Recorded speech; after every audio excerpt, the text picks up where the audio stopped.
Le premier livre des rois, chapitre 11. Le roi Salomon aima beaucoup de femmes étrangères, outre la fille de Pharaon, des Moabites, des Ammonites, des Édomites, des Sidoniennes, des Hétiennes, appartenant aux nations dont l'Éternel avait dit aux enfants d'Israël, « Vous n'irez point chez elles, et elles ne viendront point chez vous. » Elles tourneraient certainement vos cœurs du côté de leur Dieu. Ce fut à ces nations que s'attacha Salomon, entraîné par l'amour. Il eut 700 princesses pour femmes et 300 concubines, et ces femmes détournèrent son cœur. À l'époque de la vieillesse de Salomon, ces femmes inclinèrent son cœur vers d'autres dieux, et son cœur ne fut point tout entier à l'Éternel son Dieu, comme l'avait été le cœur de David son père. Salomon alla après Astarté, divinité des Sidoniens, et après Milcom, l'abomination des Ammonites. Et Salomon fit ce qui est mal aux yeux de l'Éternel, et il ne suivit point pleinement l'Éternel comme David son père.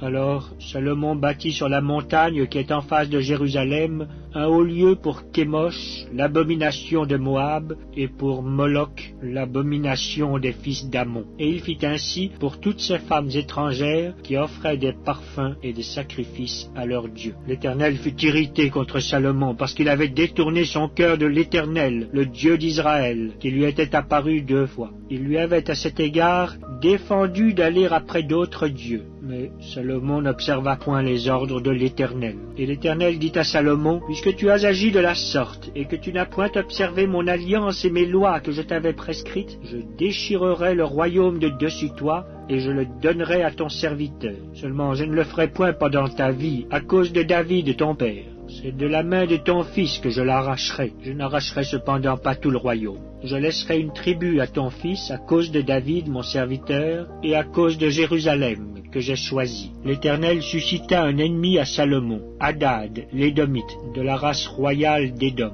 Dans le temps où David bâtit Édom, Joab, chef de l'armée, étant monté pour enterrer les morts, tua tous les mâles qui étaient en Édom. Il y resta 6 mois avec tout Israël, jusqu'à ce qu'il en eût exterminé tous les mâles. Ce fut alors qu'Hadad prit la fuite avec des Édomites, serviteurs de son père, pour se rendre en Égypte. Hadad était encore un jeune garçon. Partis de Madian, ils allèrent à Paran, prirent avec eux des hommes de Paran, et arrivèrent en Égypte auprès de Pharaon, roi d'Égypte. Pharaon donna une maison à Hadad, pourvut à sa subsistance, et lui accorda des terres.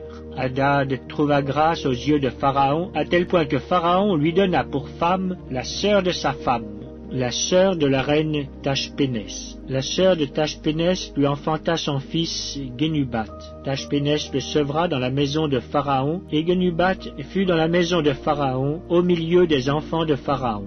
Lorsque Hadad apprit en Égypte que David était couché avec ses pères et que Joab, chef de l'armée, était mort, il dit à Pharaon, « Laisse-moi aller dans mon pays. » Et Pharaon lui dit, « Que te manque-t-il auprès de moi pour que tu désires aller dans ton pays ?» Il répondit, « Rien, mais laisse-moi partir. » Dieu suscita un autre ennemi à Salomon, Rezon, fils d'Eliada, qui s'était enfui de chez son maître Hadadézer, roi de Tsoba. Il avait rassemblé des gens auprès de lui, et il était chef de bande lorsque David massacra les troupes de son maître. Ils allèrent à Damas et s'y établirent, et ils régnèrent à Damas. Il fut un ennemi d'Israël pendant toute la vie de Salomon, en même temps qu'Hadad lui faisait du mal, et il avait Israël en aversion. Il régna sur la Syrie. Jéroboam aussi, le serviteur de Salomon, leva la main contre le roi. Il était fils de Nébat, Éphrasien de Tséréda, et il avait pour mère une veuve nommée Tserna. Voici à quelle occasion il leva la main contre le roi. Salomon bâtissait Milo et fermait la brèche de la cité de David son père. Jéroboam était fort et vaillant. Et Salomon, ayant vu ce jeune homme à l'œuvre, lui donna la surveillance de tous les gens de corvée de la maison de Joseph.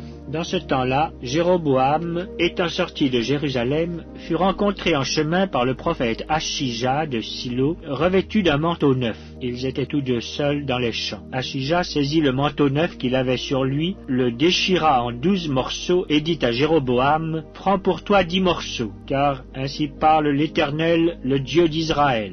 Voici, je vais arracher le royaume de la main de Salomon, et je te donnerai 10 tribus. Mais il y aura une tribu à cause de mon serviteur David et à cause de Jérusalem, la ville que j'ai choisie sur toutes les tribus d'Israël.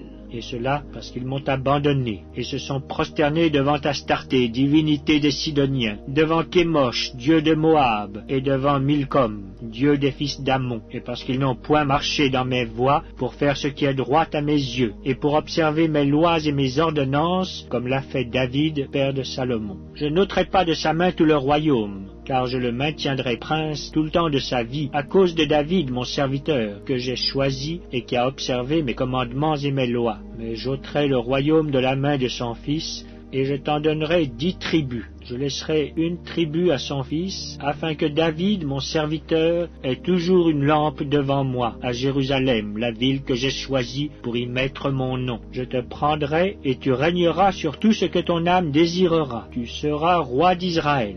Si tu obéis à tout ce que je t'ordonnerai, si tu marches dans mes voies, et si tu fais ce qui est droit à mes yeux, en observant mes lois et mes commandements, comme l'a fait David mon serviteur, je serai avec toi, je te bâtirai une maison stable, comme j'en ai bâti une à David, et je te donnerai Israël.